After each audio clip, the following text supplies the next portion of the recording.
E a gente já segue, gente, com a repercussão econômica. Juliana Rosa, já aqui entre nós. Ju, esse recuo acalmou os mercados? Como é que foi o balanço até agora do dia no mercado financeiro? Dia de secar o leite derramado, né? Boa tarde, Idri. Boa tarde, Renan. Boa tarde para você que está aqui entre nós.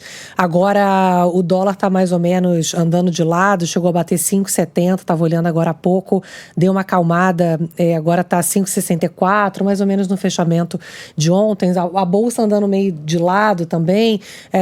O ministro evitou hoje cedo ao anunciar que faria uma explicação justamente para evitar uma piora de cenário nessa sexta-feira. Qual foi o grande pânico, na verdade, do mercado?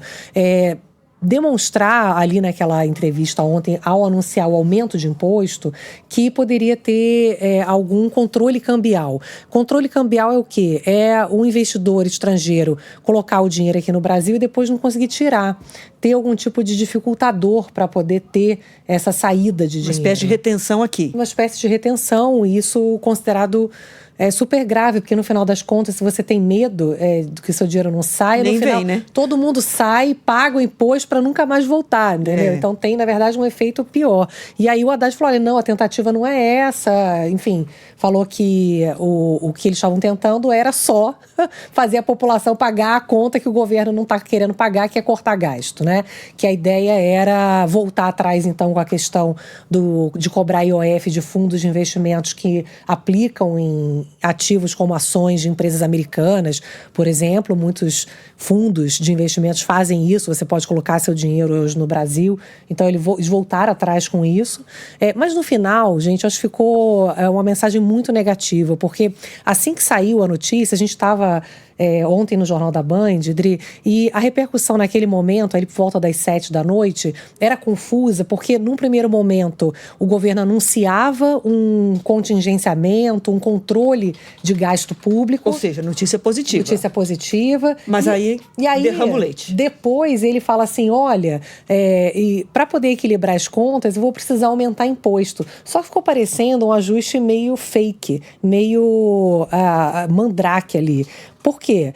Parecia uma malandragem, porque ele anunciou que ia cortar 31 bi, só que quando você vai olhar ali as contas, na prática, o líquido, tá, digamos assim, é 20 bi, porque a inflação, quando sobe, aumenta o limite que ele pode gastar. Enfim, na prática, ele está cortando 20 bi e está ganhando 20 bi com o aumento de imposto.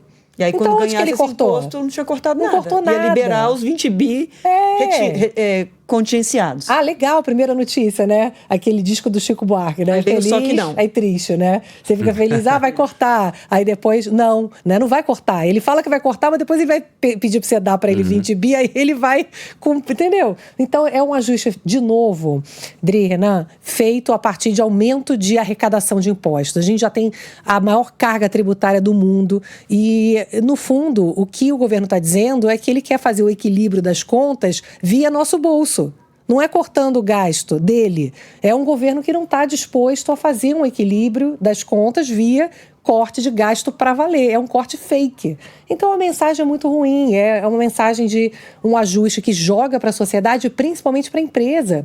Empresa do simples, microempreendedor individual que já está ferrado, com crédito caro. O problema da inflação é pessoa física. As pessoas físicas é que hoje consomem, né, mais, que está gerando inflação. As empresas estão ferradas, quebradas, está aumentando o endividamento, né, quebra de empresa. Aí você aumenta o imposto para crédito às empresas pequenas.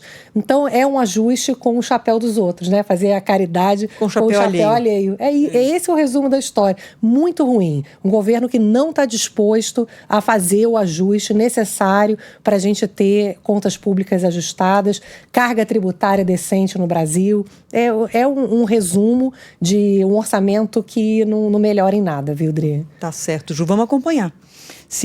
Eu ia dizer, se a lição serve de lição, mas no ano passado a gente já viu uma história muito parecida, com a diferença que no ano passado eles deixaram para o último minuto. Esse ano começaram a falar em ajuste de contas, de corte de gastos, ainda que com esse efeito mandrake, mas no começo do ano vamos ver o que ainda vem pela frente. Pois respira fundo. Se podemos ter esperança. Sempre, né? Obrigada, viu, Ju? Um beijo, bom fim de semana.